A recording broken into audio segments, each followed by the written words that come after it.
Now, when the idea was mooted, a fierce plethora of questions was the response.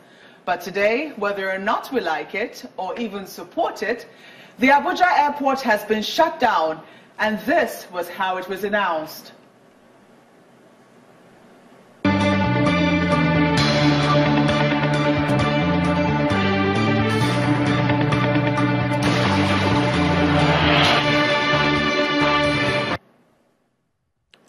Midnight, Wednesday, 8 March 2017, for the purpose stated earlier. During that time, Abuja flights will be diverted to Kaduna.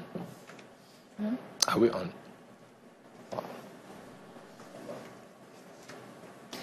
Minister of Information Alhaji Lai Mohammed there announcing the closure of the Abuja airport.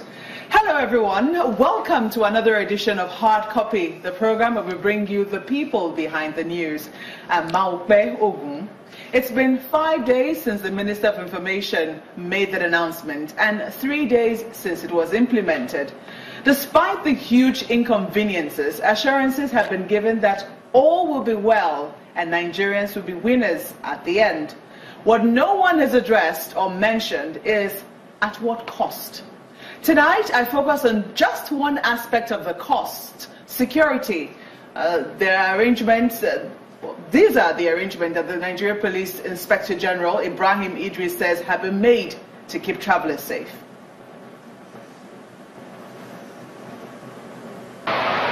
We're going to deploy a patrolmen along the road between Kaduna and Abuja. We're going to utilize our air wing to provide area surveillance.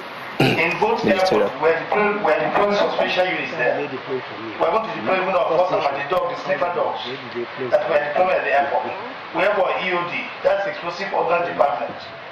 Those special units, we're deploying them equally at the airport. And you have the counter-terrorist unit. That is well, that's the Police Inspector General of Police, Ibrahim Idris. My guest on Hard Copy is the Force Public Relations Officer, Jimoh Moshood. Jimoh Moshood, you're welcome to Hard Copy. It's a pleasure being with you. Well, that's definitely a lot of elaborate arrangement. Policemen at every 5 kilometers. You're also having police EOD department to be deployed, policemen in helicopters. A lot of personnel. Now, would you say that this is the most efficient manner in which we could have done the security arrangements along the Abuja-Kaduna Expressway? Thank you so much, and thank you for according us what they call it, that respect in referring to what we have done as very efficient. This doesn't come just by mere chance. It is what we have planned ahead of. You know, when we learned of the closure, so the diversion of flight to Kaduna instead of Abuja International Airport for the time when the runway will be fixed for I think a period of 6 weeks, the Inspector General of Police draw in the Deputy Inspector General of Police Operation and all the other departments under operations.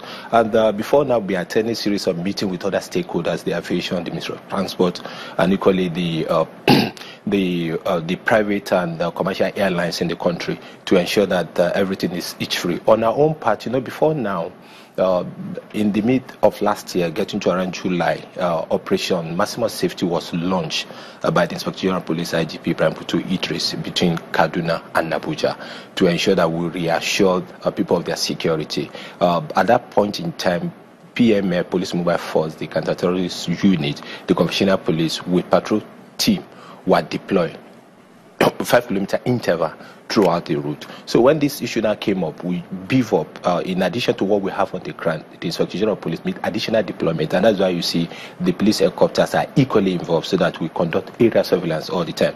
But the question will be, additional deployments from where?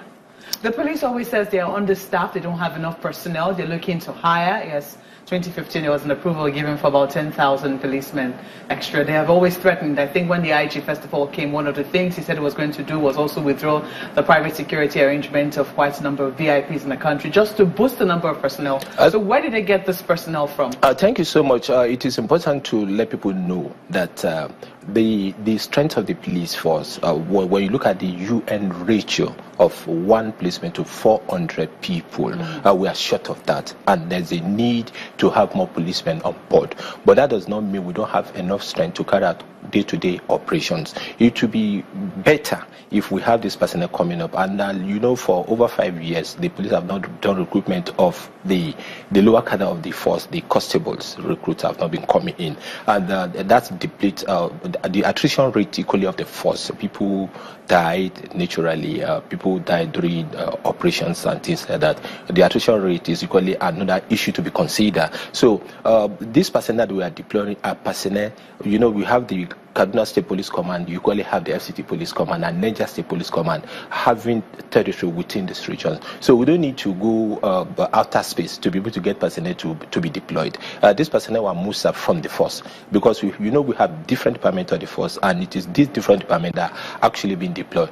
You know, you have the conventional policemen, you have the mobile police force, you have the counter-terrorist squad, you have the EOD, and equally the Sniper Dog Section are equally being deployed under a synergy of Department of Operation of the Force Headquarters. Having said this, with the recent deployment, recruitment that is ongoing of 10,000 police personnel that the President and Commander-in-Chief has graciously approved for the police force, they are in training already. And when they come out, they beef up the strength of the personnel of the force. The IGP is equally, the IGP Ibrahim Puto Idris is equally making proposal to the government for this recruitment to be constant on yearly basis, so that we can have 10,000 on yearly basis to beef up our strength. 10,000 on a yearly basis? On yearly basis. So that is being considered, and we hope it will be approved. So the question is, do you think that image, seeing policemen, you know, perhaps heavily armed, every 5 kilometers of how many kilometers road now, do you think that paints a picture of a country that is secure? Do you think that would